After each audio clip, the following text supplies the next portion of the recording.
This episode of the Inside Running Podcast is proudly sponsored by the Nike Melbourne Marathon Festival, returning Sunday, October the 2nd. Whether you're chasing family fun and fitness or a new personal best, there's distances for all ages and abilities. Run past the city's most loved landmarks and finish on the hollowed turf of the MCG. It's your city, it's your run. Register now to secure your spot at melbournemarathon.com.au.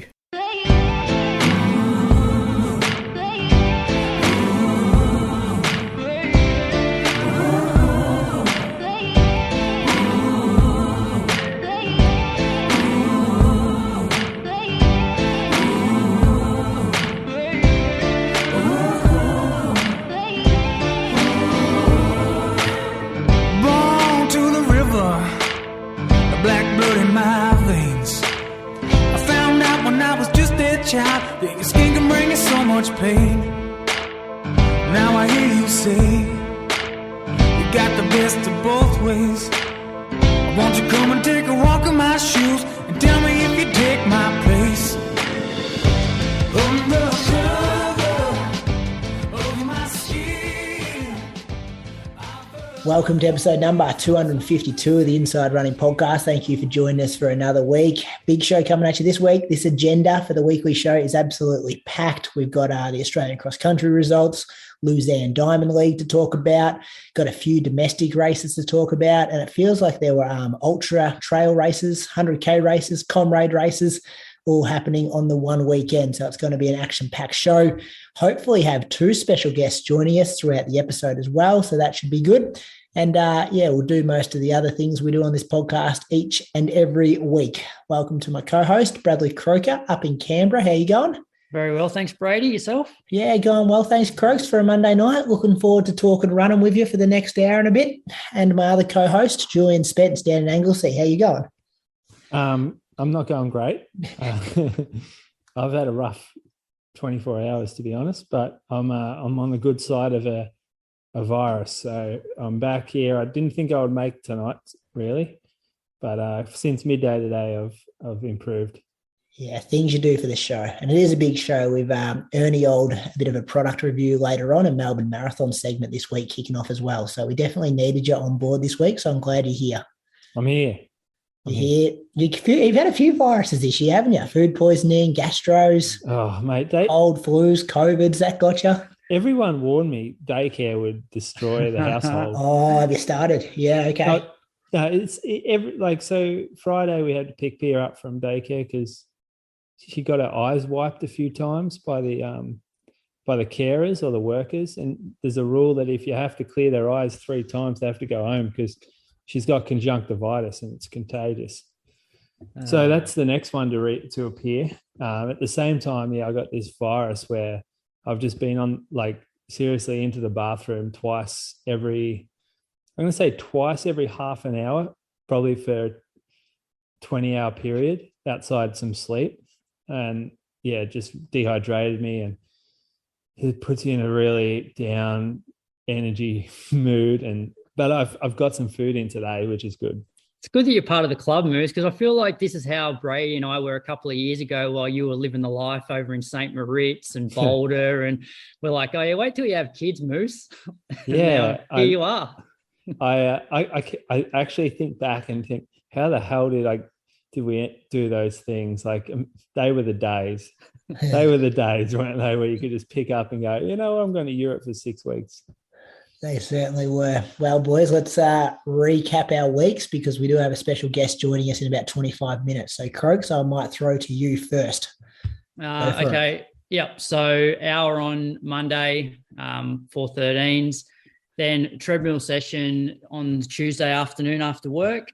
So I mixed it up a little bit. I did 10 by 3 minutes with 1 minute rest. Haven't done 3-minute reps on the treadmill before. So it was fun. I set the treadmill at 18.5K an hour, which is 3:15s. It was pretty good session, in that sort of comfortably hard zone. And then Wednesday went out in the afternoon because, we had both of our kids have got hand, foot and mouth disease from daycare.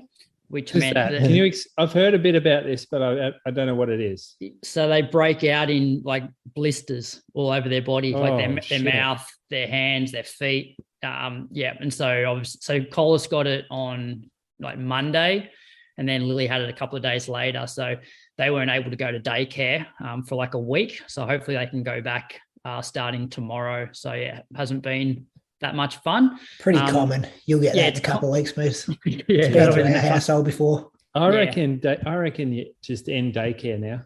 I remember thinking the same thing. I'm like, this is not worth us going. Nah. But once you get through that, once you get through a couple of months, that just the kids stop picking up stuff. Yeah. So, but the positive is that Viv and I both avoided it. So, anyway, I went out in the afternoon. I did 2 hours or just like 2 hours and 2 minutes and 30K, so 403s. Felt really strong. Didn't need any nutrition or anything like that. Felt like I could keep going. Thursday was my sort of 45-minute run, 414s out at Mulligan's. And then Friday did a double. So I did 7.5K in the morning at 415s. And then that afternoon, I was going to jump on the treadmill again. I thought, I need to, I have not done one session outside since Gold Coast Marathon. And so I thought, all right, I'll go and do like an undulating tempo on this like 2.6K loop that I've never run on before. Actually, I ran a loop of it on the Wednesday run just to check it out because I've never run the loop before. It's one of the park run courses here. And I underestimated this. Like it's not super, I ran 6K and it had just over 70 meters of elevation, but it was just a tricky little circuit where there was just no place to get into a rhythm. And I also find that if you're not used to a certain session, it can really catch up on you. So examples for me, it's like if I haven't done Deeks quarters for a long time, the first time I do it, I'm like, oh, this is a shock to the system, or monofartlek, something like that. So I did a 6K tempo. I originally planned to go longer than this, but I got to like 4K and I'm like, I'm working pretty hard here. I'm better off just pulling the pin early. So I go and average 162 for the 6K, average 320s. Took about 4 or 5 minutes and then decided to do some 30-second reps on the flat section of the loop. And the 30-second reps felt awesome. Felt real poppy doing that. It just goes to show I've sort of been in my comfort zone just doing these treadmill sessions. So this was definitely the hardest session I've done since Gold Coast. And will probably bring me up a little bit, I think. So then Saturday did an hour in the morning, 413s, and then jumped on the treadmill after the Raiders had a win. Did 30 minutes at 13K an hour, which is about 437s. And then Sunday did 2.5 hours, which, like 3/4 was Mulligan's and then a quarter on sort of the bike paths. So 36.7K at 405s for a week of 156. So I'm going to have a down week now. I'm a little bit tired. I look back, so my last 3 weeks for Wednesdays, I've averaged just over 28K for the last 3 Wednesdays. And I've averaged about 35.5K on the Sundays. So I think that's three solid weeks of good two good long runs each week. So I'm going to have a down week this week and then get back onto this sort of month cycle that I've mapped out next week. Yeah, that's smart. It's a strong week. Strong week. I'm feeling like the long stuff. I'm feeling really good. I remember now, I'm going through the 2 hour mark of a 2 hour 30 long run, and I feel like I'm full of running. Whereas when 2 hours was my long run, I'd get to like an hour 45 often, and I'd be looking forward to finishing at 2 hours. So that's a good sign. I probably just need to sharpen up a little bit. Like that hilly tempo definitely was a shock to the system. So I need to do a few more shorter, sharper sessions and over hills as well. Yeah, I'm just trying to check what the gap was on that run, but you don't pay for your Strava, so you can't see it. You can see the pace. Oh, which one? For the hilly tempo? Yeah. What pace did you actually average? I averaged 321s for the 6K, and it's got 12 meters of elevation per kilometer. So I don't know where that fits into Moose's scale. It's, funny you mentioned that, because I did an undulating tempo on Wednesday this week. So how far did you go? I did 6K. Oh, okay. Well, I did 10 and at 113. So mine was 11.3. 11.3 meters per K. Okay. Yeah. And yours was what? About 12. Yeah. Yeah. So mine wasn't. I wouldn't have called it that hilly, but what I found hard on this one was like Mulligan's has about the same elevation when I do it, but there's sections where you're running, like good sections where you're running up a hill for like a few minutes. Then there's sections where you're running on the flat. And I find those ones are easier to find a rhythm. Whereas this one, it was real, like a pinchy hill, then a real steep downhill, a few turns. So you never had that rhythm. So although it doesn't look that hilly, it was just a tough little loop. Plus I haven't done this sort of stuff for a while. They're not easy workouts, hilly tempos. It's hard to gauge your effort like initially. And I find it really hard to keep my heart rate under control on those sort of things, especially when I haven't been training on them. So, but yeah, it was a good starting point and something I want to do more of. That's good. Moose gave us a bit of a teaser. Tell us about the rest of your week. Oh yeah. Well, I had a day off on Monday, and then on Tuesday just went out for 9K jog before work. Wednesday, I thought I would do a sort of undulating tempo. Like we said, I thought I'd go 10K just around town, and went around the streets, like a lot of asphalt in here. I actually got a bit of a sore knee towards the end. Just felt like it started to really lock up, like I couldn't extend it. And so it was quite painful actually in the cool down. During the workout was 338s, and what was my heart rate? I had heart rate on, so I tried to not let it get up too high. 163 average. So I was going for about marathon heart rate. So I reckon I was probably pretty close. But yeah, the knee pulled up rough. So the next day it was still pretty stiff and sore. So I didn't run, had it off. And then I actually had Thursday, Friday off. And then Saturday, I just went out for 20 minutes to test it, and it was okay. And then Saturday lunchtime, that's when I started to feel a bit sick. So I went home from work early, had a big sleep. Sunday morning, I was okay. So I drove in. We hosted a long run for Geelong runners around the river for just preparing for Melbourne Marathon, put out some tables.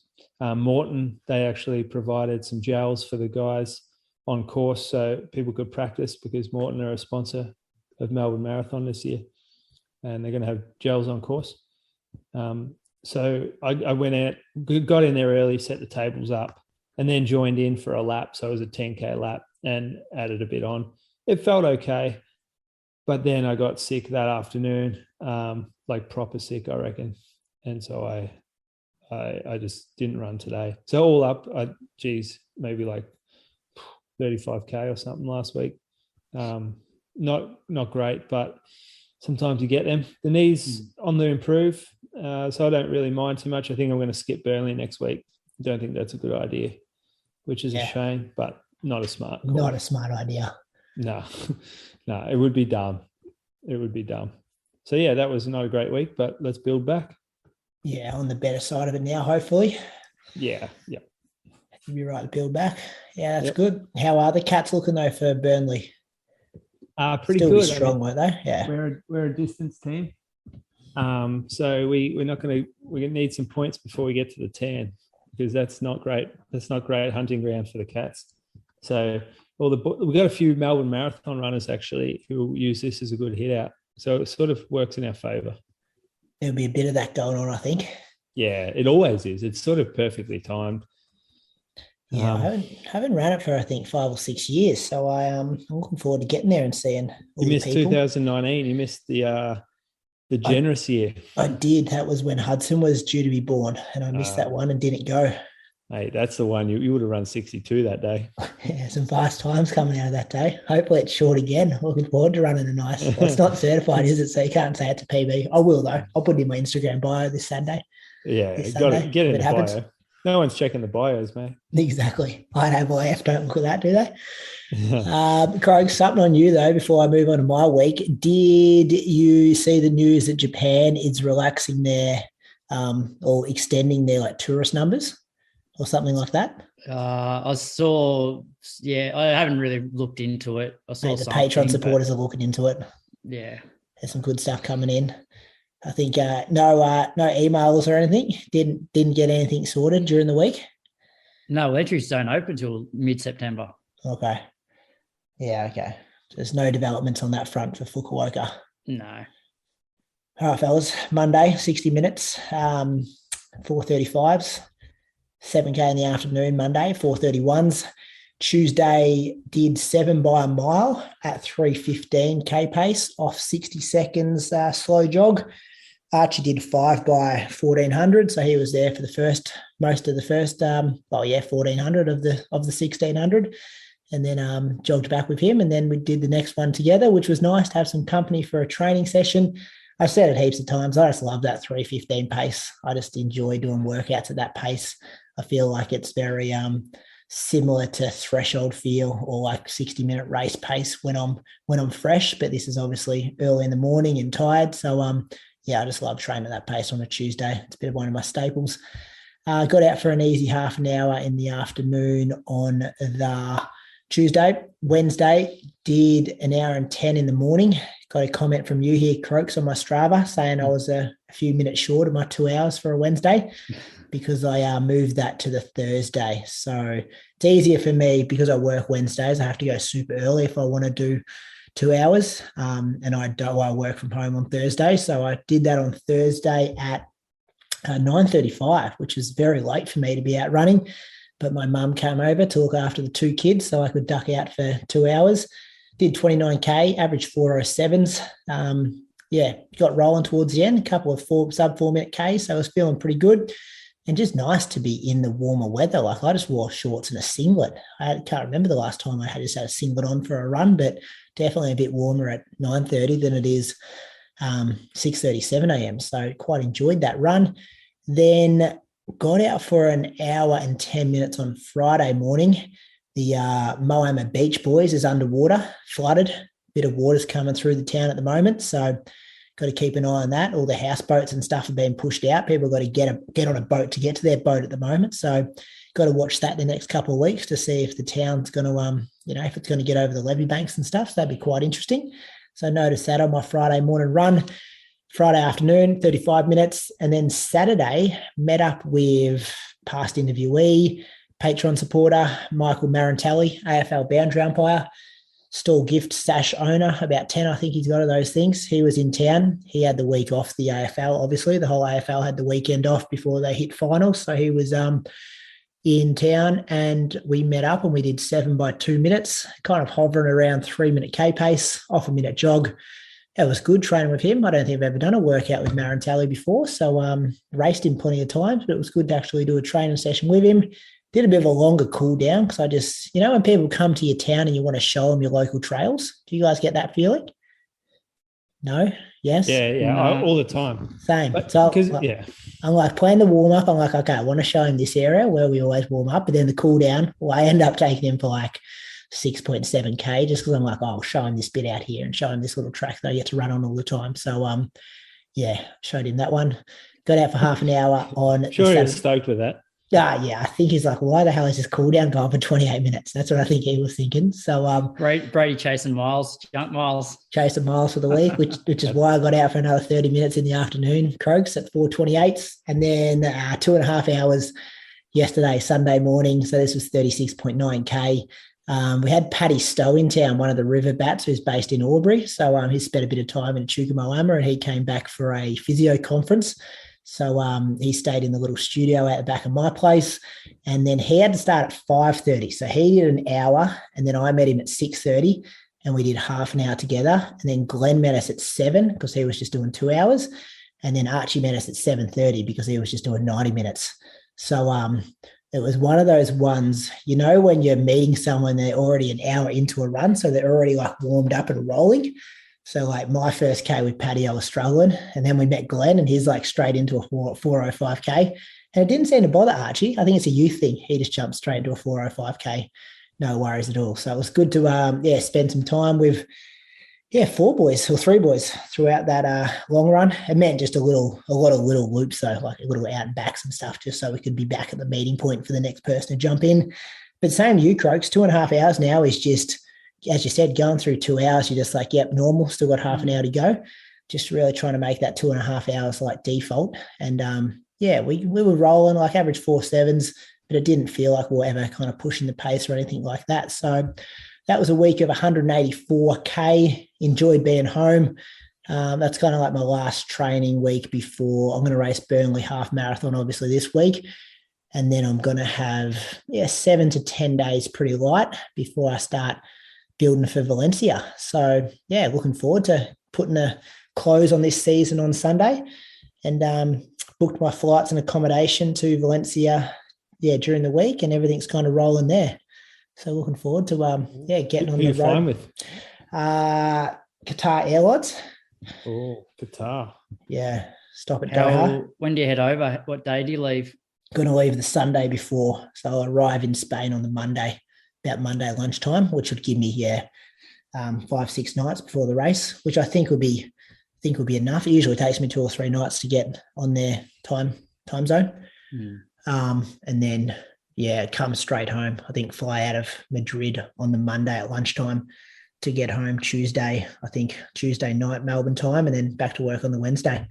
So be no European holiday afterwards. Back to the grind, but it's all starting to come together.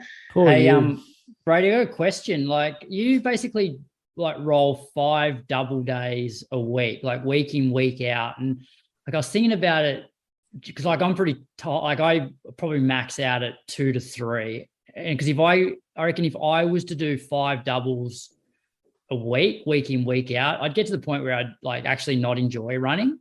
Like, do you find like that many doubles a week does feel like a chore sometimes? Like, it's not like you're a full-time athlete. Like, you've got so much other stuff going on. Yeah, I think it's just built into the routine, Croaks. Like, it's probably most times I actually probably do 6 because I only do 5 now because I've got that midweek run out to 2 hours. But there were weeks there when I was doing like an hour 45, an hour 50, and I'd actually do a double on that day as well. But it's just like, I finish work and I drive to this little car park that's like a K from work, and I just get out of the car and do my second half an hour run. And then I just feel it's that good separation before coming home as well. So it's just so embedded into my routine and my lifestyle that I don't really think about it or get sick of it. And just, I think I'd miss it if I didn't do it. That answer your question? Yeah. It's kind of like, I don't know. It would honestly feel weird going straight home from work and not going for that second run. Because it's just, and I think sometimes, as I said, it separates work from home life. And even when I do work from home, I just feel like I've been sitting on a computer the whole day. I need to get out for that second half an hour just to clear my head and stuff. So that's it there.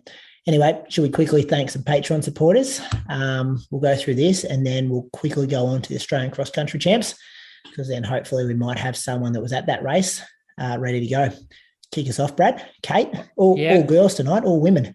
Yeah, I got Kate Haywood from Arrawarra Headland in New South Wales. Has run 19:20 at the Kingscliff Park Run, 38:35 for a 10K, and 85 minutes for the half marathon, which was at Gold Coast, and 3:03 at the Melbourne Marathon in 2017. She's a dedicated and passionate distance runner, rider, and mum. She's been coaching for RMA for 4 years, and Kate is an accredited coach and level 2 intermediate recreational running coach. So that's Running Mums Australia, isn't it, RMA? Yeah, I didn't know they had a coaching thing. Either. So I wonder if she's related to Jake Haywood, the guy who Jake Haywood get bronze at the European Champs for the UK? Not sure. Did he? I think it's the same spelling for the surname. Yeah. I fully missed the European Champs. Like, I just missed it was on. But anyway, thanks for your support, Kate. Thanks, Kate. Who you got, Moose? I have Jamie Ratchinger. So Jamie's run 12:05 for 100 meters, 20:39 for 200. Moose, this is 3K, 5K. Oh, yeah, okay. I was thinking that's pretty fast to run 20:39. When have we ever talked about 100 and 200 meter times on this show? Thank you, Patreon supporters. I didn't recognize that when I was looking at it. I'm like 12:05, 20. It's like 100, 200, or 43. Yeah, they're pretty fast 400 girl. Sorry. Anyway, Jamie, let's go back to her 3K. She's run 12:05. 5K, she's run 20:39. 10K, 43:43. Half marathon, 1:37. And she ran 3:37 at the 2020 Cadbury Marathon. Perhaps ran Christchurch in 2019 and is a member of the Newcastle Flyers. Newcastle or Newcastle? Newcastle. Newcastle Flyers. So, yeah, thanks, Jamie. Good. They're pretty strong up there too, aren't they, Newcastle? Yeah, there's a couple of different clubs up there. They're the big ones, though, the Flyers. I think there's Newcastle Runners as well. Who's the one that Scotty Westcott runs for? Yeah, I think that's Scotty Westcott's Newcastle Runners, I think. Okay. What, he's the president or something of the club? No, because they have they got the N, I think they got NR on their singlet. Oh, I'm guessing it stands for, and I think Guy Walters. Guy Walters on that one too, yeah. Yeah, it's a pretty good looking singlet, actually. So is the Flyers, though. Some good kit up there. Are they New South Dave Robbo? Wales I think Dave teams? Robbo's with the Flyers. That's right. I've seen him in that kit before. Mm. So, and JK, we've got silver actually at the European Champs behind Jakob. So before all those UK people write in and say I got it wrong. Zoe Delaney, I'm going to be thanking you from Kew in Victoria. 20:44 for 5K, 42:05 for 10, 1:34 at Melbourne Half Marathon, and 3:21 at the Melbourne Marathon last year. She runs for the ladies team in Division 1 at the Collingwood Harriers. They're sitting in 5th position on the ladder, so having a pretty good season in 2022. Maybe has 2 kids, maybe is a Richmond supporter in the AFL as well. So, Zoe, a massive thank you to you for your Patreon support and all the legends over there over on patreon.com/Inside Running Podcast. Good time to be a Patreon supporter at the moment. Road to Berlin with Christian from Norway kicked off last week. That was a bit of a surprise. That goes out on a Wednesday evening. You get the show as an early release every week, so it comes to you Monday night instead of Wednesday morning.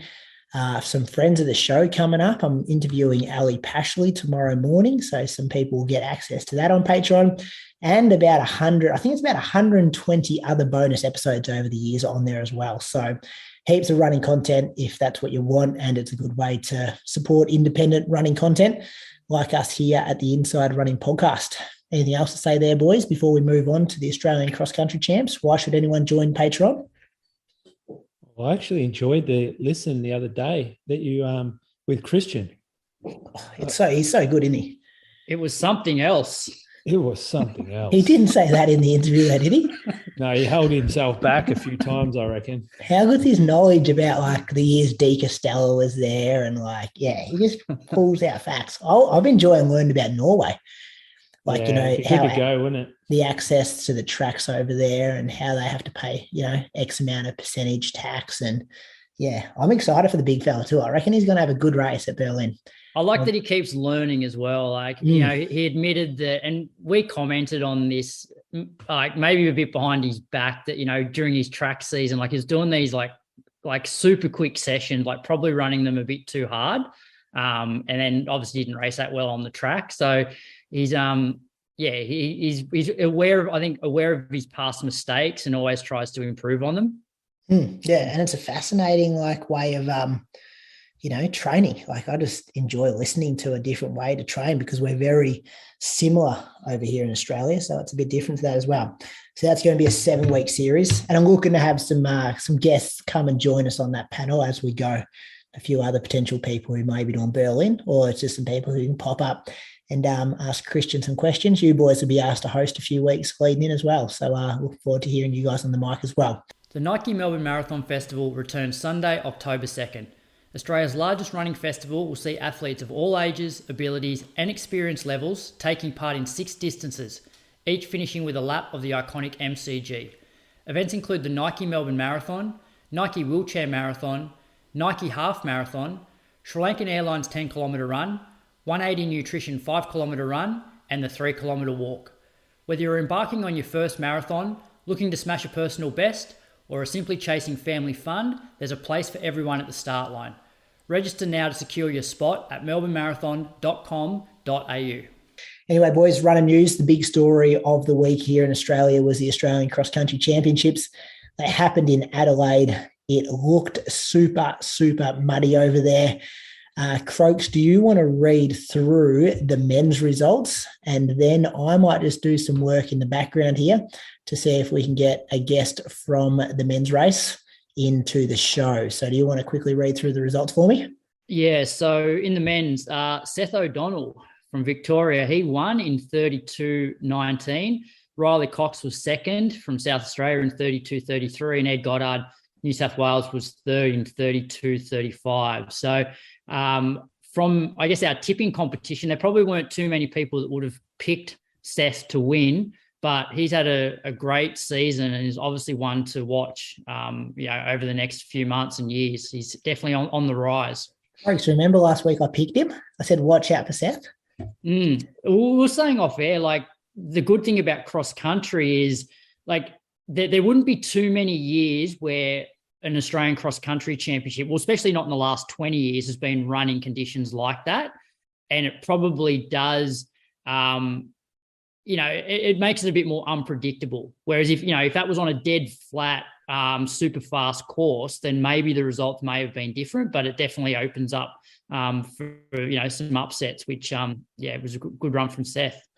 Well, boys, I think I've got him here now. Seth O'Donnell, if you can hear us, welcome to the Inside Running podcast, and thank you for giving up some time on your Monday evening to talk to us and, tell us all things about the cross-country championships, and congratulations on your first Australian title. No worries. No, thanks for having me on. Appreciate it. No worries at all. Can you give us some intel into how the race panned out first? The, obviously no live stream. Athletics Australia did a pretty poor job of doing any kind of live comments or anything like that around it. So tell us what happened in the actual race first, mate. Yeah, look, I think it was getting to the race course on the day and checking it out the day before. I knew it was going to be quite slow, given that Adelaide had a bit of rain recently, and it was quite muddy and thick underfoot. So no one sort of went out too quick to begin with. So it was sort of a big lead pack of sort of 10 to 15, and then from there just progressively got a little bit faster. And I saw some photos. You were kind of like, you definitely weren't at the front, like pushing the pace early on. You kind of sat back early. Yeah, that's right. So I probably came through around about in between 8th and 10th after the first lap. Just thought throughout the week I'd had a look at some videos for inspiration, and I think particularly one that Sean, my coach, Sean Williams, and I looked at was 2019 World Champs. And we watched, I think it was Chepta guy who took out the win there, and watched how well he sort of paced that, coming through pretty comfortably after the first lap, but sort of backed himself in to pick up the pace and get the job done afterwards. And I sort of suppose that's what I tried to do on Saturday. And then when did you hit the front? Like how far into the race?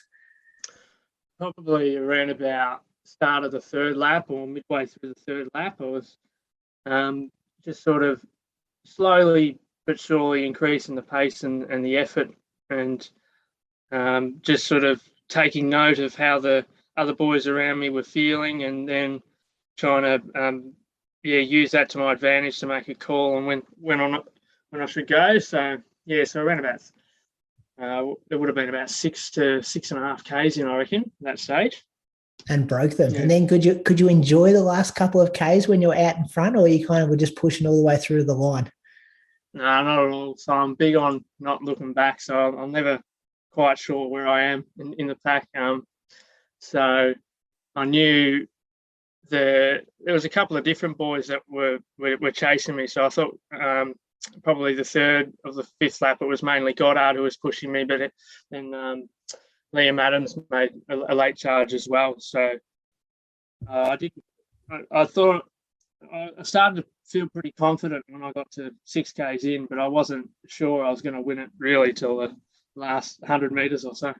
And what does it mean, Seth, to win it? Like, you talked about Liam Adams, Ed Goddard, Andy Buchanan was there, Andre Waring, Riley Cox, Isaac Heen, like Matty Clark. Like, it was a very good quality field, and you toppled them all. Yeah, so definitely look up to a lot of those guys.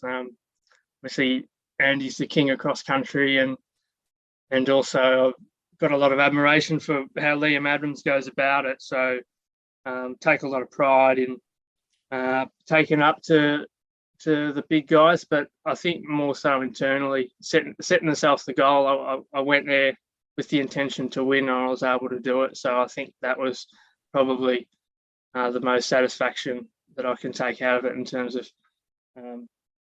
setting the standard for myself, and then be able to get it done was pretty special. You talked about. Sorry. You go, Croaks. I've got heaps of questions here, but you go. I could be doing this all night. Firstly, congratulations. Have you run in mud that thick before, and did you think those conditions would suit you? Yeah, it's a good question. I used to run in those conditions every week on a footy field, so definitely reckon that probably played a role. So not necessarily in training, but I don't know whether my football background sort of helped out with that. But there was no doubt that I loved enjoying going through the mud. It was good fun. Seth, what you've sort of come on the scene maybe last track season. You started to sort of turn some heads with how brave you raced and some performances that stood out. Did I somehow miss you coming through the ranks, or are you relatively new to running? Yeah, fairly new. I picked up running start of 2020, but before that I was just playing footy. So my dream was to play AFL, but I never sort of was in the right place at the right time. I was pretty good, but I wasn't able to achieve that dream. But sort of towards the end of my high school years, I used to just do the cross country meets for a bit of fun.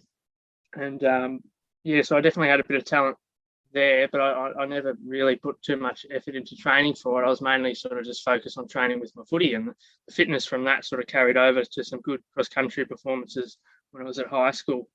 And then from there, I was sort of looked at from a few coaches, and Gavin Barron picked me up and said I should come down and train with him. And that was sort of the start of 2020. And I was like, oh no, I'm more into my footy, whatnot. And then footy training finished up for the year over a Christmas break. So I thought I've got nothing else better to do, so I might as well just train with Gav for a bit, and then sort of took off from there. I've never looked back. Yeah, wow. And I think those early days as well, Seth, one of my training partners is the same age as you, and he said you'd used to do the cross-country races in footy boots. Like you just put the Pumas on or whatever and just go around the course. Is that true? Yeah, that's right. Particularly at Bundoora at the state cross-country there, because I remember I'd go to the regional rounds and all the boys are in their spikes, and I was like, well, I haven't got a pair of those, so I might as well bring my footy boots along. So... And you are only 21, so it's very exciting that you've come onto the scene so quick. And I wanted to ask you about the tactics. Like, I got a first-hand look at it at the Bendigo cross-country round and the Cruden Farm cross-country race, where you were very aggressive and off the front kind of thing. And it didn't work both those days. I think you finished third and third both those days. And then Bundoora for the state championships, you obviously had done work with Sean around tactics and stuff, and you were much more patient early and then come home strong to win the race. Like, was that a conversation, or were you guys watching tapes and stuff then as well to kind of change your tactics slightly? Yeah, it's a good point. I think it's a bit of both. I think I can be a little bit reckless on that side of things, but I also think it's a good strength of mine in terms of being aggressive and not being intimidated by the opponents that I come up against. So I don't want to lose that. And I sort of think my performances at Bundoora and at in Adelaide was sort of credit to that, and in that I wasn't sitting on someone for the entire race. I still sort of stuck to my own guns and my own strengths, and that I believe that when the time is right, I can lead the race and break the runners around me. So I think it's just finding that balance, and with more experience, I'll figure out my niche and get it a little bit better. So hopefully I can continue to run well in the future. And I'm sure you've got this question plenty of times, but obviously the World Cross Country Championships are coming to Australia next year. There's a trial race in January. How excited are you? And I suppose that's going to be a massive focus now going forward. Yeah, it's really exciting, and that's something that I definitely want to be a part of. But sort of now probably just going to focus on the next couple of weeks of training and finish out the cross-country season with AV and sort of take it one step at a time, I suppose. But that's definitely something that I've got on the bucket list that I want to achieve. Yeah, it's going to be exciting watching how that all works there. And one more I've got here, Seth. It's like we've seen you around. We've seen the way you race, that aggressive nature. We've seen the mullet, obviously. It looks good in the photos and it's pretty, a good way to identify yourself. But Seth, the person, I was doing some research today. I hope I've got this right. Big Hawthorn fan, plays and pretty good at playing the drums, college captain of your high school. And also, do you volunteer for 12 hours a week at the Salvation Army, helping out and like sorting and transporting donations? Have I got all those things right? Yeah, close, getting there. So yeah, I did that for a while. I've had to slow down a little bit now with my studies. I'm studying physiotherapy at the moment, but still like to keep in touch with the Salvos. But yeah, no, I'm pretty big into my drumming as well for a bit of fun. So yeah, just like to keep myself busy with doing lots of different things that I enjoy. So yeah, it's good fun. There's plenty going on. And the final one for me, obviously, Mentone. You talked about the AV season. You guys are looking like you're going to win Division 2. Any, excitement levels going into Premier Division next year? And you're happy at Mentone? Not looking at another club you could possibly join? Can't get you over to the Bats for next year? Yeah, I was going to say, if I'm for a position for the Bats, not quite. No, I'm very, very happy at Mentone, and we've got a really special culture with the people that we've got. I think Kerner's, the Strava King, is someone who I admire greatly, and I've loved sort of training with him over the last 18 months or so. And I think we're building something special, but we've got to keep a lid on it because we've still got a few more rounds to go. And with a few quality runners out of our side that we would have had early in the year, we've still got to make sure that we show up and do our best to get the job done. So the goal is obviously to get to Premier Division, and hopefully in a few weeks' time we'll be able to achieve that. So, mate, you'll be fine, I think. You got a nice lead there. You guys will be fine over the last 2 rounds. Any more questions for him, boys, before we let him go?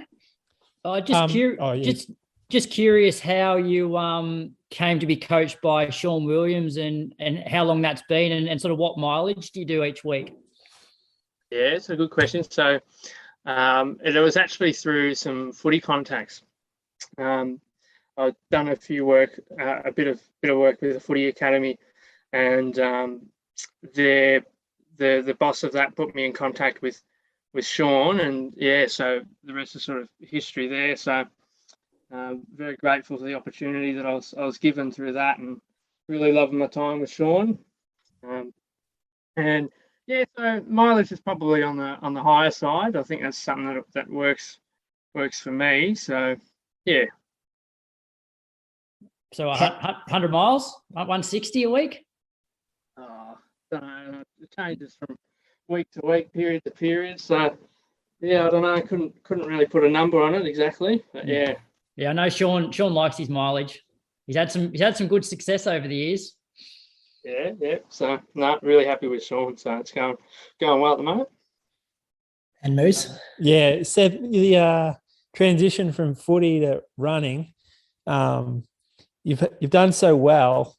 Do you kind of think, fuck, this is easy? These blokes aren't even good at their own sport, coming across from footy like that? No, not at all. No, there's lots of people I look up to and take good admiration from. As I said, like I'm learning a lot from my teammates. Obviously, being new to running, so I've got a lot to learn. So I think I'm blessed with a bit of talent with the sport, but no, never take it for granted, that's for sure.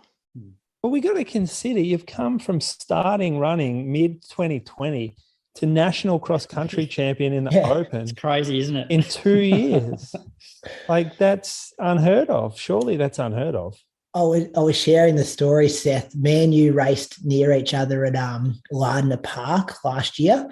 And on this very podcast, I remember saying to you boys, I was in this pack and there was a guy in a yellow singlet that had a massive mullet. I got no idea who he was, but he was really good. He beat all of us. And then that was you. Like, it's and you were a complete unknown to me. This is probably 16, 18 months ago. And to Moose's point, you've improved so much in such a small period of time. And obviously now the Australian cross-country champion. It's amazing. Yeah, look, I'm really proud of what I've been able to achieve in the last 18 months. But as I said, I've got a long way to go. So lots to learn and lots of training to get under my belt. So I'll keep at it and hopefully I can achieve my dreams moving forward. Awesome, mate. Well, thanks for your time for the Inside Running podcast tonight. And listeners, mark that name down. It's going to be an exciting name to follow in the next years to come, I'm sure. Thanks, Seth, and good luck at Burnley Half Marathon on the weekend. Appreciate it. Thanks for having me on. Thanks, Seth. Thanks, Seth. We will quickly just touch on we talk about Riley Cox and that guy over second and third, which I thought that was a big upset from Riley as well to get second in that race. So that was pretty impressive. And then women's race, Croaks, do you want to quickly talk about that? And then I might see if I can get the women's winner in the conversation as well. Yeah, so I think initially there was a pack of three, Georgia Hansen, Leanne Pompiani, and Caitlin Adams. And then probably halfway through the race, that broke into two. And then Georgia was too strong. So Georgia Hansen got the win in 37.01. Leanne was second, 37.23. And Caitlin Adams from South Australia was third in 37.33. It says so much about that Vic strength, doesn't it? We can take credit for this, can't we, Moose, down here in Victoria? Yeah, I do think so. I think a lot of people outside Victoria underestimate the strength of the AV cross country, and also the difficulty of the courses we have here, because you've got Seth and Georgia who are coming into these races with 4 or 5 strong cross country performances already. Against top competition, like they're hitting these races prime and conditioned to hard racing. Whereas I wonder if you got the same competition elsewhere, whether you really practiced coming into the race, like say Riley Cox. How many hard cross country courses are there in South Australia? I mean, I know this one was in Adelaide, but how many times do they race on courses like that? Yeah. But it's always been it's a massive culture thing. Like, your winter season and series down there is so strong. Like, you only got to look at the results page of how many teams there are. No other state has that, which, that doesn't happen overnight. Like, that's been ingrained in that state for years and years and years. And I just don't know whether, like, South Australia have improved a lot over the last 5 to 10 years in terms of how strong they are as a state. But I don't know if any state will ever get like Victoria in terms of how strong they are at their winter season. Well, we've got the women's winner here, Georgia Hansen. Congratulations on winning the Australian cross country title on the weekend. Hey guys, thank you. Thanks for having me on the show. No worries at all. Thanks for giving up some time on your Monday night. We just heard from Seth actually, and he kind of gave us the play-by-play of how the men's race went. We didn't see much of the women's race. We did have Jess Stenson on the ground sending us through some photos as the race went. But can you give us a bit of a recount of how things panned out? Yeah, of course. Well, as you do already know, that it was 5 2K laps, so plenty of laps to get comfortable there, and really good for the spectators, I'd say. But the race, first off, it was quite surprising that Izzy didn't show up on the line. So we all all be like, "Oh, where's Izzy?" Not really sure what was going on there, but I was just more focused on the actual race itself and trying to actually get through the 10Ks, 5 grueling laps. That was a bit daunting. So. Especially in those sorts of conditions. But yeah, I actually really love the mud. So I was actually really looking forward to getting out there, getting my spikes all dirty and really just enjoying it like a game kind of cross country. You kind of just got to embrace it, you know, take it in its stride and not really think about times or paces or anything like that. Because as you know, cross country is so, every course is so different. With Izzy not there, did your attention move to Leanne? Was that your other big threat, you thought? No, actually, I didn't really think about anyone else in the race, to be honest. Only Leanne, probably when it was just us two in the third and fourth and fifth lap. Because at the start, there was quite a big bunch of us, and then it kind of actually did quickly break away into me, Leanne, and Caitlin. And then I think Caitlin fell over. I'm not 100% sure, but according to Jess Stenson, sorry, not Trengrove, apparently she fell over. Yeah, that's what we heard as well. And then I think I read somewhere, I saw an interview like you were starting to even miscount the laps towards the end, like you were pretty tired? Yeah, well, it's so confusing because you are so tired and 5 laps, I know it's not that much, but in my head, I always get so confused. And so in the third lap, like, have I done 3 laps or 4 laps? And I was not sure, but they actually had a bell, which was so helpful. And then how proud of you of this achievement? We just kind of said the same thing about Seth. Like, you've kind of come on the scene. I suppose this year we've kind of started talking about you at the AV cross country stuff, and now you're a national champion. Yeah, no, it's pretty amazing. I can't really believe it. Yeah, it's still pinch myself. Well, can you give? Oh, go Croaks. You're gonna ask the same thing, I reckon. So I'm actually on your World Athletics profile now, and there's a lot of races between 800 and 3K. So were you surprised at how strong you are over that sort of distance in those really heavy conditions? Yeah, of course. I did not think that I was capable of 10Ks. So I guess I've been doing all the other cross countries. I did St. Anne's or Cruden, whichever one's 12K. I did that one. So I knew that I could do it, but against those ladies, I did not think I'd do that well, especially since they're all half marathon, 10K specialists, and me being a little 1500 3K specialist. Yeah. Was there a reason you sat out at Bundoora? Why I sat out? Yeah. I was overseas, so I was over in Europe, so I wasn't actually in Australia at that time. That's a pretty good reason. Not in the country. You ran an 8:49 3K, I think, overseas, and was it a 15:40-ish 5K? Oh yeah, we shouldn't talk about the 5K. That was absolutely horrible. I went through the 3K in sub 9, so never done a 5K before, so I learnt it the hard way. Yeah. Probably won't do one in a hurry again now. No, definitely not. But then now my coaches have seen me do a 10K. They're like, oh, now you can do the 5K again. I'm like, no, probably not. And who is looking after you coaching-wise? So I'm being looked after Steve Nailinghouse. He's my main coach, but also Peter Fortune. So I've got 2 very, very wise men, organising my program and training during the week. So, yeah, it's good. Certainly do. And then what's next? Will we see you on the roads? I'm thinking City to Bay back in Adelaide, the Australian Road Racing Champs, anything maybe at Melbourne Marathon Festival. Obviously, this 10K distance is suiting you. Will we see more road racing come up? Yeah, potentially. I mean, it's really fun. I've always liked those road races. I've always just done the Melbourne Marathon when I was younger, just for pure enjoyment. But to actually step up and race, I guess that's a different story. But yeah, I've been approached by both. So have got those as options. But whether I take them, we'll just see how my body's holding up at the time, I guess. And World Cross Country Trials in Jan. That's got to be on the radar now that you're the national champ. Yeah, well, I think it kind of has to be, doesn't it? Unfortunately. Well, you start the conversation by saying, it was just fun and it was muddy and I just wanted to make it a game. But then you're like, I'm not really a 10K runner, but then you become the national champ. I think you've got this interesting mix of nothing to lose. So you just go out there and win races.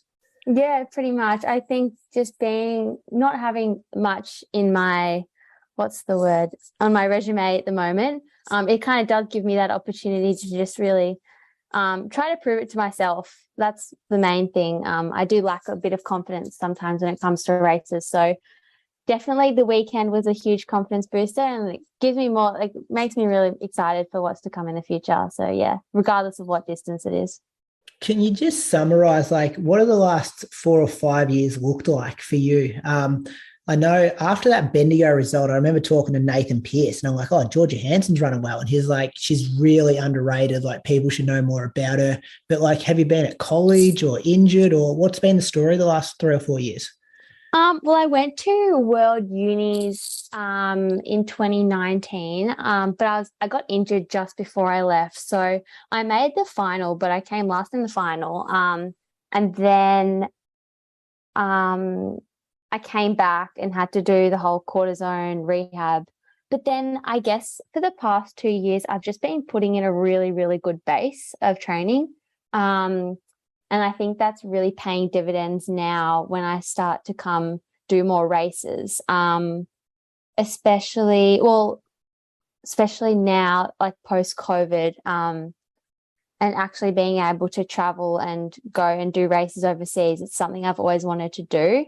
I did have the unfortunate double, I don't know what to call it, but in the Tokyo trials, I was clipped in the last lap. So I was sitting fourth or something, and then got clipped by Jen, or I don't know if it actually was.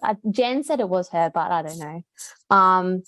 In the last lap. So hit the ground really hard in the 1500 final for Tokyo. And then a week later, I did the tan race, where I came second behind Lyndon. So that was also a really big surprise. And then a week later, I did the Australian 3K champs, and I got hit again. Me and Izzy Batdoyle both went down. So I think I've just had this unfortunate series of events happen to me, and it really kind of hit my confidence levels a bit in the past year. So didn't do the domestic season on the track this year, but started off with cross country. So yeah. Yeah, it's going to be exciting summer then here domestically. Name to watch, listeners. Any more questions, boys, before we let her go? Just what do you do outside of running? Are you still studying, or are you working?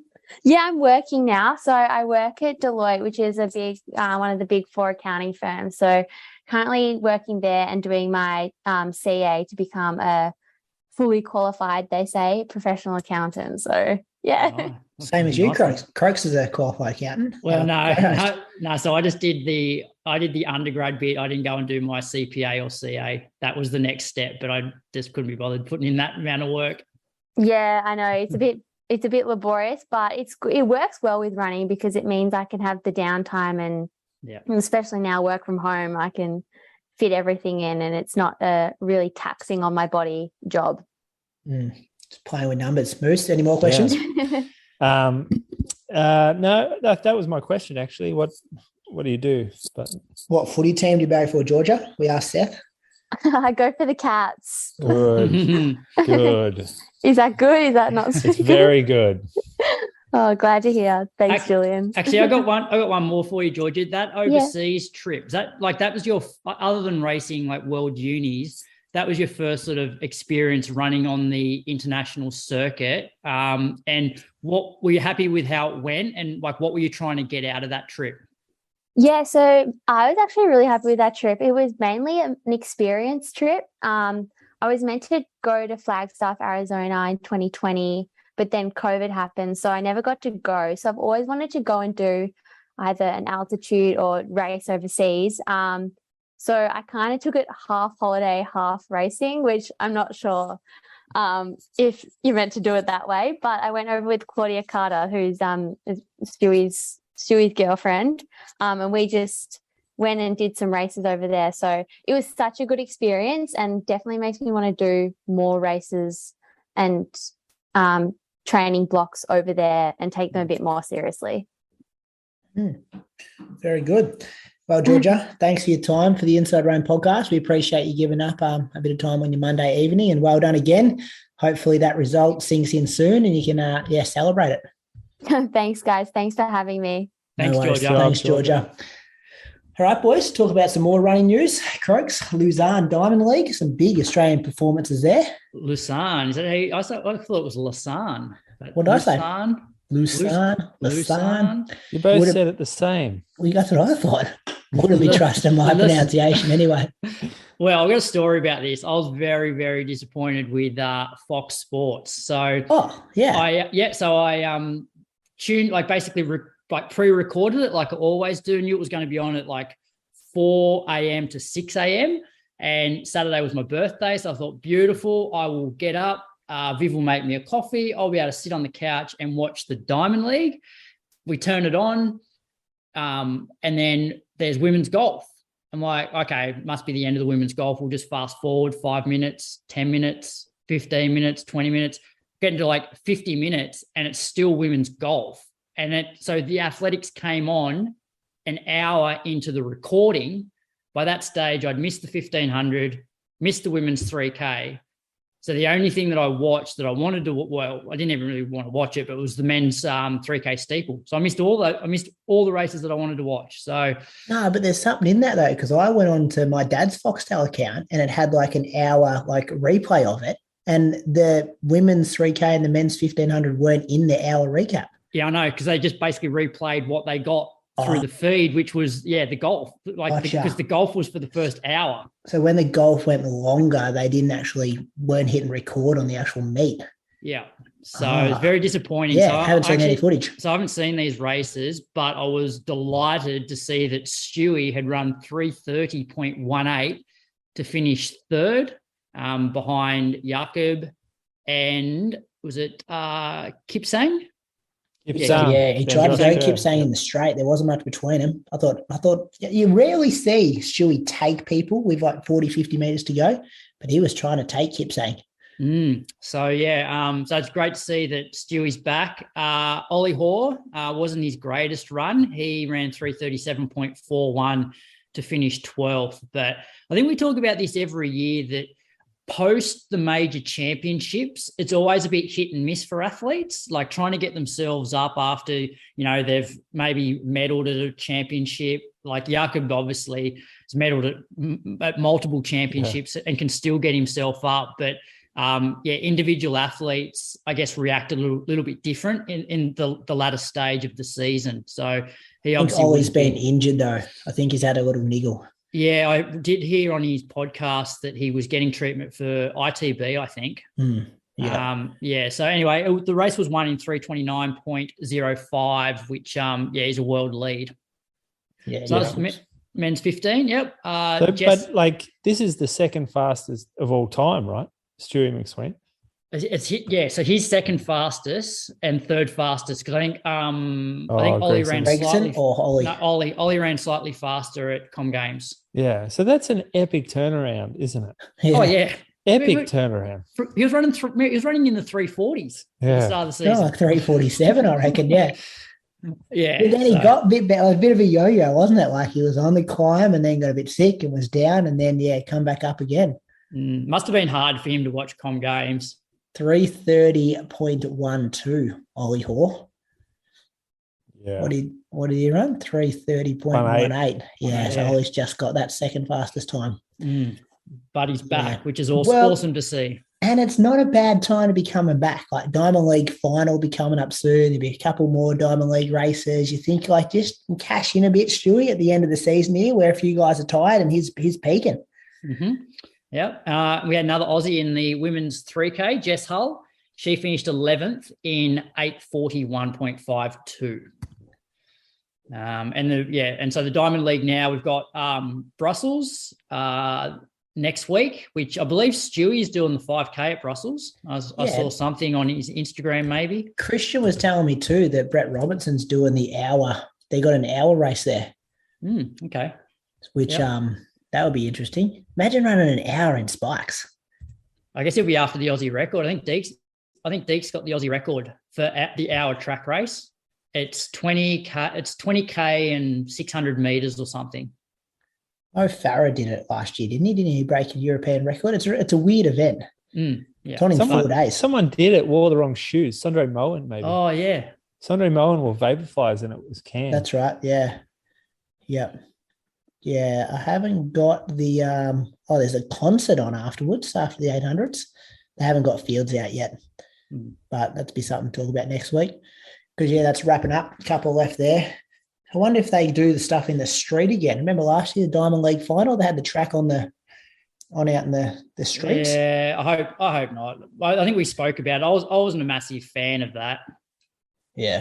Especially I think we spoke about, okay, if you're going to do something like that, do it mid-season. Don't do that for the final when everyone's been running 5K on a proper track all season. Yeah. Couple more results to whiz through here, fellas, because I want to get to this Ernie Old review and Melbourne Marathon stuff. So a bit of quick fire results from around the country. You're going to kick things off, Moose, with the Bridge to Brisbane up in Brisbane. Yes. So Liam Buden, he won the men's 28.52. He's beaten Jack Bruce by 7 seconds. And Alex Harvey was third in 30.35. In the ladies, pretty packed field here. Cassie Feen won, actually, 33.15. And she's knocked off Brielle Erbucker, who ran 34 flat. And then Cara Feen Ryan was third. So, 3 Aussie reps in there? Yeah, in the 2 top from 3. The world champs, 2 steeplechasers there. Yeah, and then Cassie, who's been on, world half or something back in the day, I reckon. Yeah, I think she did. That year it was really wet. Yeah. Poland, something like that. Can't remember. Jimmy Hansen, he broke the Australian parkrun record, had issues travelling to the Australian cross-country champ, so he wanted to use the fitness and have a hit out at parkrun instead. Ran 13.53 down in Launceston. Took Jude Thomas's parkrun record of 14.02. Also, the world 100K champs are on in Berlin. They were won by a Japanese athlete, Hiraki Okayama. He ran 6.12, which is 3.44 pace. So that's a bloody quick pace for 100K. Best Australian there was Dion Finocchiaro. He was in 21st. He ran 6.48, which is 4.05 pace. Women's, that was won by Florine Hot of France. She ran 7.04, which is 4.15 average pace. And Michelle McAdam was the best Australian in 33rd in 8.09. And the other bit of longer distance news was the Comrades Marathon over in South Africa. Down here, 89K. I got that right, haven't I, Moose? You had your boy Ash Watson doing this one. Was it down? It was down. It was a down year. Down year. Yep. So it's still the same distance, isn't it? They don't change the start and finish points. No. Okay. That was won by a guy called Teti Dijana. He won. He averaged 3.41 pace for the 89Ks. That was 5 hours 30. He beat his teammate, defending champion Edward Mathabi by over 3 minutes. Best Australian was Wayne Spires. He was in 22nd. I talked about him about 4 months ago when he was winning like Townsville Marathon and then a Brisbane Marathon back-to-back weeks. And Ash Watson, friend of the show, he was in 94th. So I think going by Strava, not a good day, and he was pretty happy to get to the finish line. Moose, do you know any more? Quads cooked. So he said, but 5K, his quads were killing him. So 5K in? 5K in, yeah. So he doesn't know why. Just doesn't know. It's one of those sort of mysteries. And I don't know either. It's just, it's kind of disappointing after you put in. It's the same as a marathon. You put in this massive block. You've done these huge long runs, big workouts, and then something like that happens. Like, it's just, I mean, there's got to be a reason for it somewhere, but it's just like 5K doesn't make any sense. I reckon the downhill year would be more brutal than the uphill year. Yeah. Like, because your quads are cooked. Think about it when you run a flat marathon, your quads start to get cooked anyway, but then adding the downhills to it. Oof. For sure. Yeah. That's why it was so hard for him to get home, I think. But how about the pace though? Like 3:41, this is hilly. I'm going to say, like, once these blokes start running the 100K races, it's all over. It's all over for the for that sort of 6:12. I reckon they're going much quicker than that. Oh, the 100K stuff. Well, yeah. This is 90K race, hilly. Sure, it's downhill, but the downhill isn't necessarily quicker, like, because it's so harsh. It's like the Boston example, isn't it? Exactly. Yeah. That once these guys start, once they put some money on in these 100K races, then you'll see the East Africans make their way over. This is still very dominated by South Africans, though, comrades. Yeah. They're very strong at it when you look at the top 25. Yeah.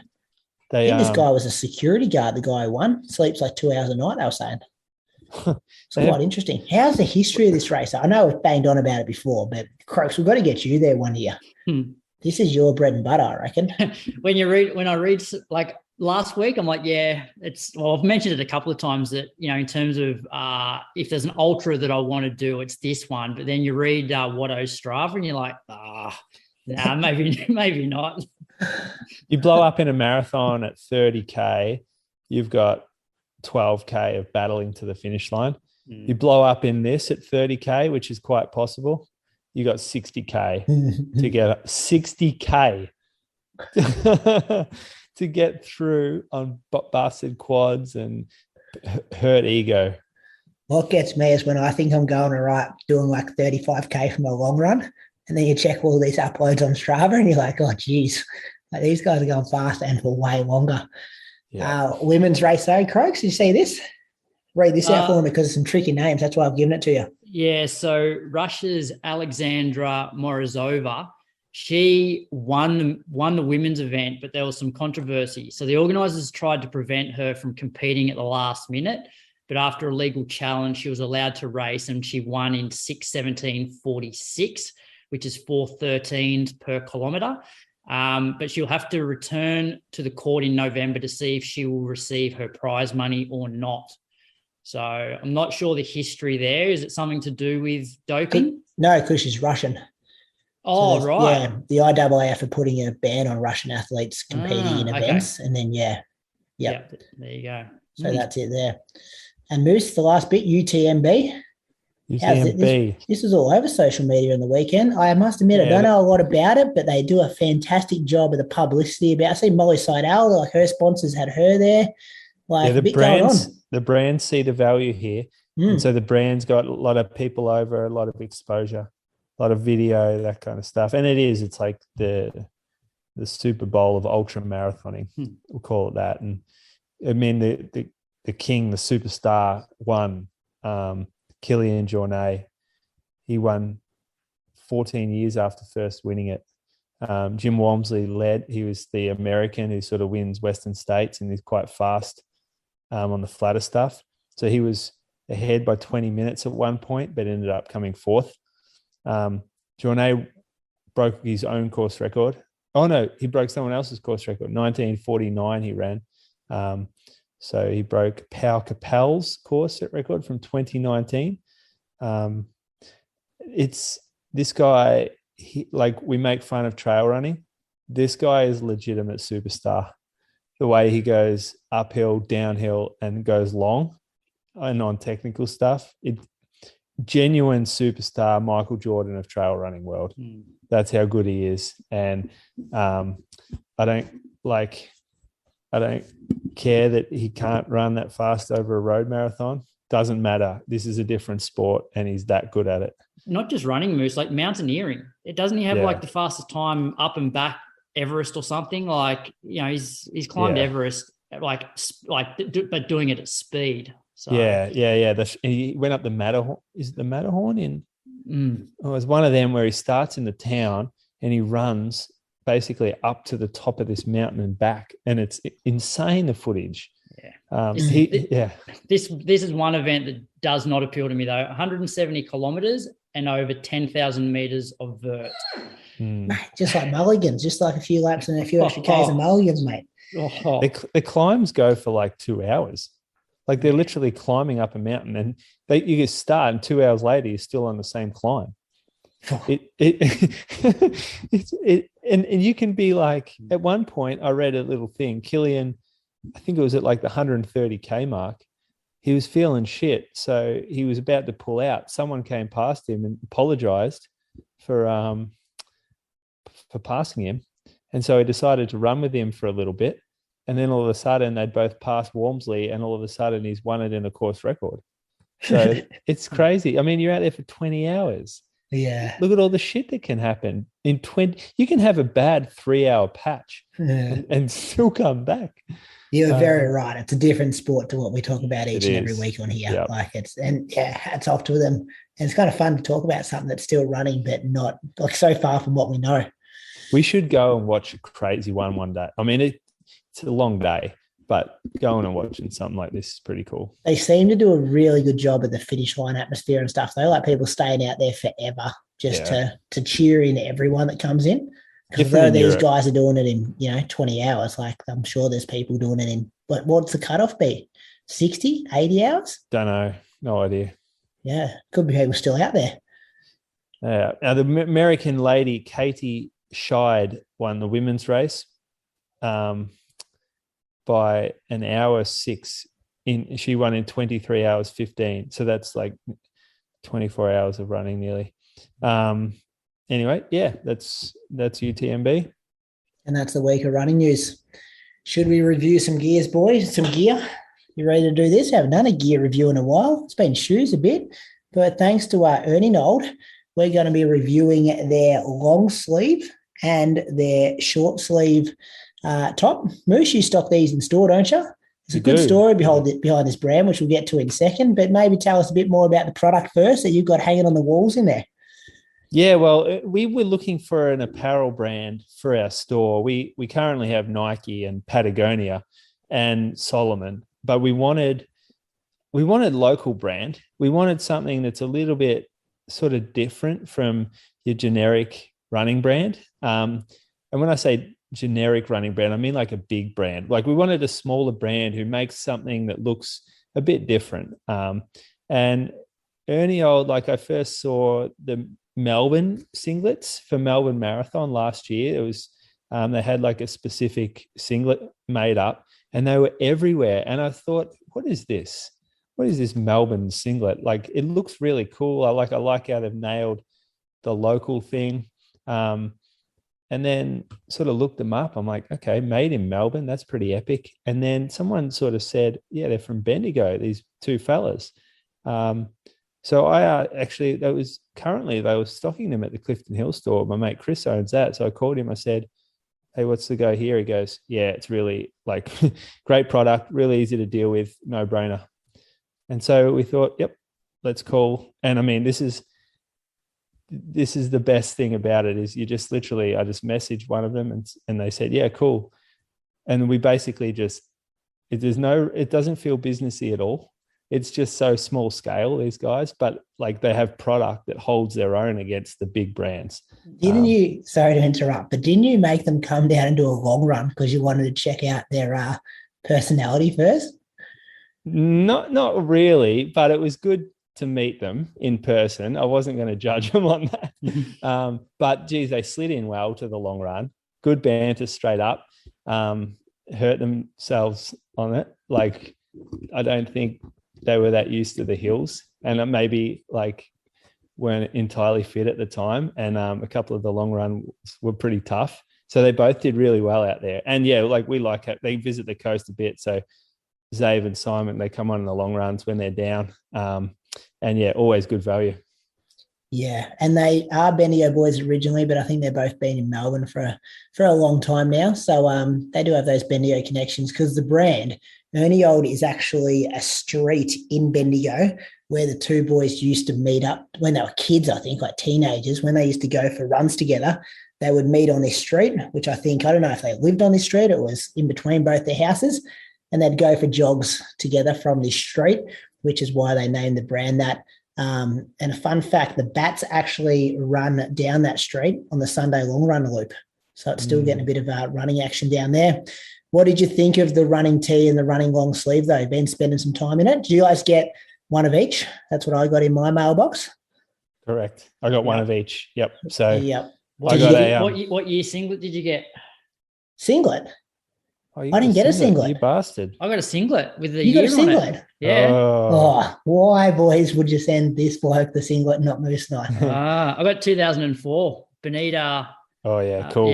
Bonita's cross country win. Explain that. So they've got a different range of singlets. Yeah. They've got, what are the years here? I know I've got it written in front of me. They've got 1954, 1967, and 2004. So Croce just spoke about the 2004 one was the year that Bonita Willis won the World Cross Country Champs. Yep. 1967, what happened then? That was Clayton. Derek Clayton breaking 2:10, breaking the world record for the marathon. Yep. Was that it? Fukuoka? I think that was the first one. You're right. Yeah. First one. Then 54 would be the sub 4 minute mile, wouldn't it? It was John Landy actually breaking the world record. So he's Australian themed. And how cool is that? The coolest, an added extra coolness to this is that they actually posted one to Derek Clayton and Bonita Willis. And I know on Bonita's Instagram on the weekend, she's about to have a baby in 2 weeks. So she was saying she hasn't been able to put it on to go for a run yet, but she can't wait to go for a run in that singlet. And on the tag that comes with the product, it actually explains like the World Cross Country Championships and how significant that win was for Bonita. And I know that they did get Derek Clayton's mailing address and sent it to him. They're pretty confident they're not going to see any Instagram stories about that one landed on his doorstep. But I thought that was really cool. And it goes to, like, I know it sounds like we're really just frothing this brand, but it goes to show these guys are runners. They care about the history of running here in Australia. They created a really good product about the that's good to run in. And they're two local guys who are just really passionate about producing good quality stuff for runners to enjoy. Yeah. That wasn't in my notes there, boys, but I just kind of made that up because I'm passionate about this brand. I think they're doing a good job. Yeah, so they got a singlet, they got the run tee, which is a short sleeve, and then they got the long sleeve. The long sleeve is brand new. I tested this out on a run one day, like in summer. I thought, as in summer when I go for a long run, the top normally lasts like less than half an hour. The longer that I keep the top on, the better quality the fabric is, basically.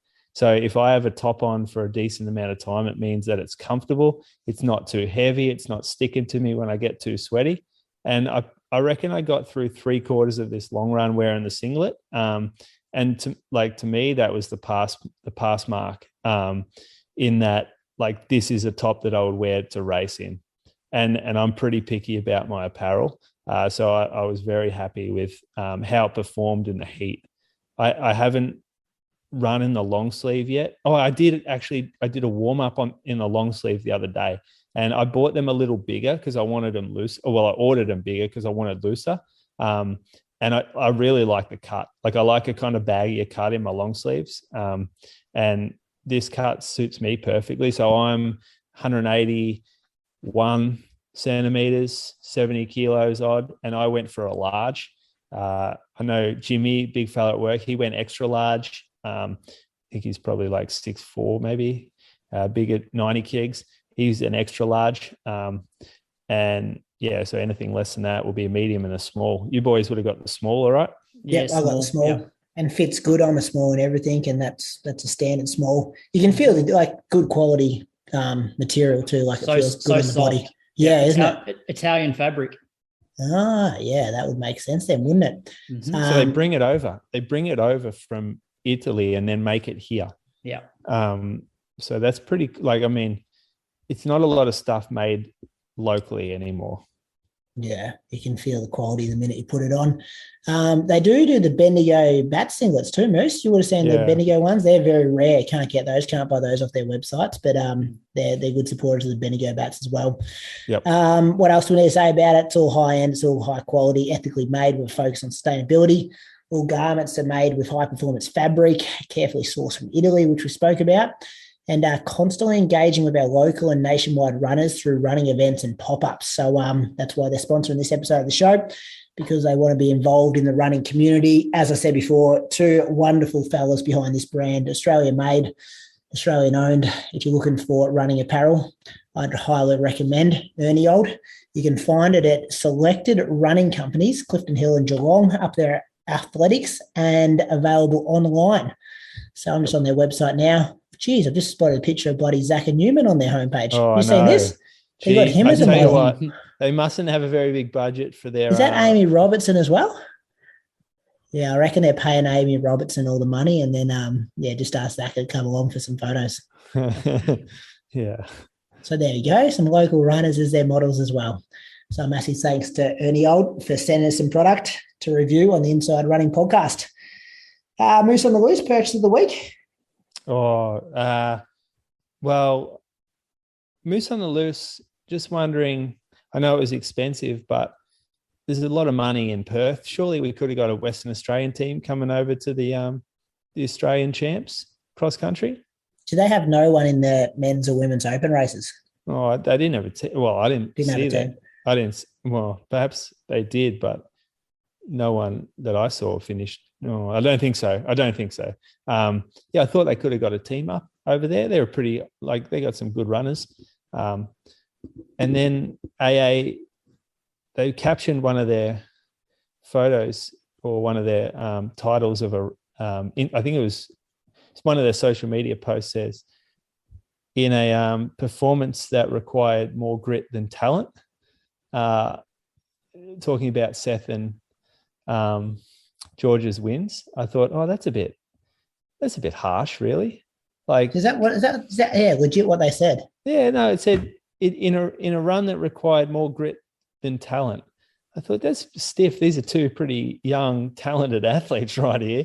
And you don't have to downplay talent to highlight their grit, do you? And if anything, we just heard from them. Look how much talent they have because they've been in the sport for so little amount of time. And look what they've just done. I've got to find it because I thought it was a bit of a strange. Well, the coverage, while you're trying to find that, the coverage was absolutely terrible. I was sitting at home, had the live results open because I thought that was my best bet of being able to see stuff come through live. I think there was about a 20, 30-minute delay, like the race would finish. And then, I had an athlete message me as a result before that it appeared on the live results. Like he got back to his bag and, it sent me a message before it actually had happened. And I thought, okay, I'll go to their Twitter feed. I think it was 55 minutes since they'd done their last tweet. This is when the open races are happening. You're like, this is the crown in our cross-country jewel here, Australia. I don't know if I said that saying right, but you know what I meant. And just the lack of publicity to show these athletes, respect, I suppose, for what they're doing out there, which is terrible. If you followed us on social media, it got to a stage where Jess Stenson was on the sidelines and she just sent through, do you want some updates? And she would just send us messages, would screenshot it and put it on our Instagram story. But it shouldn't come down to the Commonwealth Games gold medalist to be on the side of the course sending the Inside Running podcast stuff to then put in our Instagram story for people to understand what is going on during the race. Fire up your Instagram account, Athletes Australia, or just get a bit of an Facebook Live or something going. When there's nothing provided, all you got to do is the most basic shit to keep the running nerds like us happy. Yep. It's another, it's not often that we get impressed by them, is it? But the prize money was good. That was impressive. I think that was a good move. But it's a year, we're talking about World Cross Country Trials happening in 4 months, and then we're going to have the World Cross Country Championships here, and it's just get this stuff right now when you can, and it's on a smaller scale.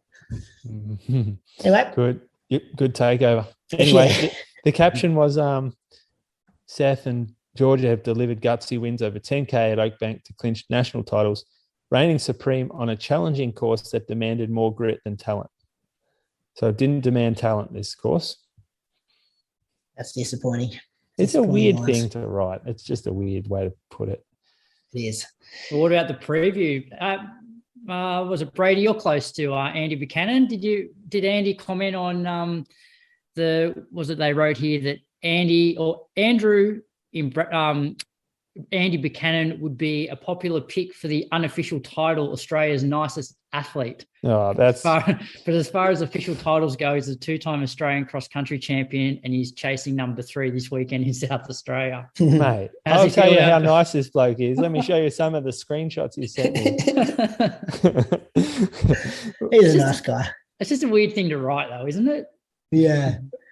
Well, I'd argue that a lot of blokes and females in that race are very nice as well. So, like, you're playing one off against the other when you start throwing that line around there. Like, you met Isaac Hayne. He's a beautiful guy. He's one of the nicest guys getting around. Like, Matt Clark, he's a legend. Anyway, we're not going to start comparing who's the nicest guys out of the Australian running community. But, yeah, odd one there. Hopefully we get it better, but we've been saying this for years. The next segment, boys, and I might make this the final one because I think we'll skip listener question this week because it's been a long, long show. But this segment is new to the week. It's going to be going for a few weeks here because the Nike Melbourne Marathon is coming up, and this segment is brought to you by the 2022 Nike Melbourne Marathon Festival, returning Sunday, the 2nd of October. Run past the city's most loved landmarks and finish on the hallowed turf of the MCG. Secure your spot now at melbournemarathon.com.au. So over the next 4 weeks and into the lead up to the Nike Melbourne Marathon, we're going to be featuring every week a series to help your training and preparation for the iconic event. How excited are you for Melbourne, fellas? I've got some great memories from there last year, and I always enjoy, 5 weeks out yesterday, this time building into the Melbourne Marathon. Yeah, best marathon in Australia, best vibes at it. I think it's probably close to the most competitive. It's our home marathon, so it always just feels like everyone around you is training for it. We got down the river on Sunday in Geelong, and I got there early, and I could see just people out there with purpose to their running. And you look at them and you're like, you're training for Melbourne Marathon. I know without even asking you, you're training for Melbourne Marathon just from looking at them running. In store, every second person, yeah, I'm doing the marathon, I'm doing Melbourne. They actually don't even, this is how iconic it is. They come in and say, yeah, I'm doing the half marathon. And you're like, you're doing Melbourne half? Yeah. Well, I'm doing the marathon. You're like, I don't even need to check which one. You're doing Melbourne Marathon. So being down in Geelong, Surf Coast, it is the race that everyone looks forward to and trains for. Yeah, and we said earlier in the show, the state half marathon champs this weekend, there'll be a lot of people doing that at marathon pace, or they'll be doing, 3x6K with a few Ks floating there as well. Starting to put in the, 5 weeks out, people are throwing big hay in the barn at the moment, prepping for this race. So, Croaks, if you're an athlete listening to the podcast, you're 5 weeks to go. What are you kind of thinking? What are you seeing? Well, I reckon you've only got 1 or 2 big long runs to go. So, my athletes generally, like in the last 6 to 8 weeks, will alternate. One Sunday will just be like time on your feet, long run, and the following one will be some marathon pace stuff. So I've got a few athletes that are just doing a long one this coming Sunday, and then the following Sunday, which will be 3 weeks out, will be long plus some stuff at marathon pace. And then all the hard work's done and taper time. All those little things I reckon you can nail down. I said this before, but like the gels, what you were talking about before, Moose, practicing with Morton, because that's going to be on course. So if you want to be able to, and that's big, isn't it? Morton on course.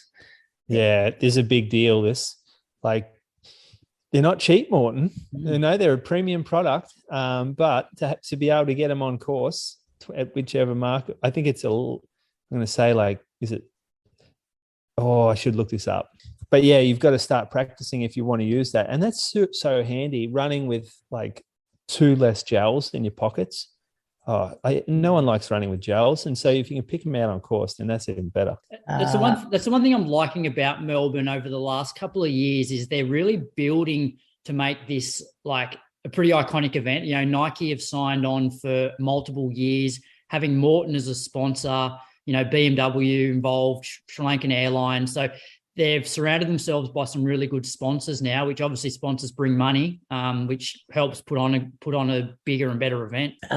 Some massive news here we can share about some elites at the Nike Melbourne Marathon as well this year.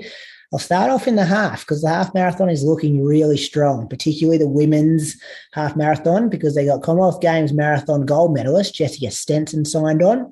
They've also got Sinead Diver, Eloise Wellings, and Sarah Klein. So that is our 4 Australian singlet wearing women over the last couple of months, all going to be lining up in the half marathon. And the big news is that Izzy Bat-Doyle will make her debut in the marathon. She'll be the lead story there. Hoping to have some more elites announced for this segment next week. But boys, I think a couple of weeks ago, I did tell you in Brady's Whispers of the Week, pretty much every single one of those. I think I had Sinead in the wrong event, but I was pretty close. You were. I'm excited by Izzy's debut. It's one event where, like, looking back, like Jess had run a couple of marathons before she ran Melbourne, but it was the first time I think she broke 2 hours 30 there. She ran 2:27. Then we've had Sinead run, 2:25 there. Lisa Waitman's run 2:26, which I think at the time was a PB for her in 2013. So a lot of our top females have posted a pretty quick time at Melbourne. So we'll be interesting to see how close Izzy can get to those girls' times. Yeah, we should know. Do you think she's trained for it? Well, she pulled out of the cross-country championships on the weekend, but then did do a pretty solid long run on the Sunday. Yeah, so she's coming off. No, marathon training ain't 5 weeks. Yeah, she's just coming off running a very good 10K though. So it's not an issue of fitness, but are you saying maybe she won't be able to top that up in time? I'm just saying the marathon's not a 10K. You reckon she's just dipping her toes in, Moose? Yeah, trying I do. To pick up some coin. I'm not sure whether she did 33K at 4:04 Croaks. She went faster than me and you on Sunday. Well, the prize money is usually really good 20 at Melbourne grand. too, isn't it? 20 grand. So, yeah, I'm not expecting her to go out and run 2:24. I'm expecting her to go and maybe feel her way through a marathon that ends up with a nice check. Yeah. But she hasn't run a lot of halves either, has she? Didn't she do Melbourne last year? Not a lot. She runs good mileage. She does tempo runs. Like she does long track workouts. Like she can do it. But I just don't think you've got to respect the marathon. You can't go in with a couple of long runs and try to knock it out of the park. So I think it would be wise for her. You know what she did do though? She paced Nagoya to like 30K at a pretty fast pace. Remember that? This year? Was that early, February? Yeah. Yeah, she did do a bit of a block up at Falls Creek preparing for that too. So there was she's got a history of running marathon training, but it's just not, you can't do that with championships around, can you? Like the world champs and Com Games. Look at Mona. Mona trained to run the 10K at the Com Games and then ran the marathon a few days later as his debut. This is true, Bradley. Thanks for that. Work. So the events on offer, boys, there's obviously the Nike Marathon, the Nike Half Marathon, the Sri Lankan Airlines 10K, the 180 Nutrition 5K, and 3K Walk. So listeners, if you're out there, be sure to get your entry in at melbournemarathon.com.au. There are limited spots available, obviously, with only 5 weeks to go. You can register and find all that information at that website. And stay tuned over the coming weeks. We'll take a bit of a deep dive in the best ways to prepare for race day. Massive thanks to Nike Melbourne Marathon. Listener question, we're scrapping Croaks, so which leaves me with what's coming up. Got Diamond Leagues coming up this Thursday we've spoken about. Burnley Half Marathon's coming up. Anything else coming up in your life, boys, before we switch off for tonight? Well, we've all got Father's Day on Sunday. Oh, yeah, race a half marathon for Father's Day. That'd be fun. Yeah. Moose, you'll get spoilt, no doubt. Father's Day, yeah. Every day's Father's Day for you, isn't it? Oh, tomorrow I'm going to have a day off work and feel good because I haven't felt good for a few days. So I'm looking forward to that. You know what could happen this Father's Day for me, Croaks? What's that? Bendigo Bats got to finish at least 7th to win the premiership. Ooh. We could be premiers this time Sunday. You could have a bat tat by midnight on Father's Day. Could. How good would that be for a Father's Day present? Did I tell you we got a quote for those? $180 per bat. Is that good? I don't know how much tats cost. We're only going to get 5 centimetre bats. Surely it doesn't cost $180 per one. I think they're pretty expensive. No, Moose, how much did Chico State one cost? Oh. I know inflation's going, like stuff's going up, but $180, it's going to be the size of my little finger. Yeah. And there's 40 of us getting it. So like this guy's trying to charge us $40 times 180. Because you're all nerds. And I know none of you would ever have any idea what a tattoo costs. It'd only be a 5-minute job. This guy's going to make $7,500 in like 2 hours. But anyway, so I'm going to have to get another quote. But yeah, it could be a big Father's Day for me, fellas. This time next week, I might be missing. Oh yeah. Well, you reckon you're going to Mad Monday? No, we'll do that after the 10. Season's not over. Yeah, it's going to be over for everyone bar us, mate, because we'll be premiers. Oh.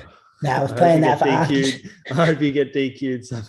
We're going to do that after 10, realise silly Saturday, I think we're calling it. Anyway, that's going to be my Father's Day. Moose, you doing anything? Have I asked you? Not racing, but just getting better. Getting better. We'll do it all again next week, legends. We do have an interview next week. Hugh Van Colenberg, I caught up with him last Tuesday.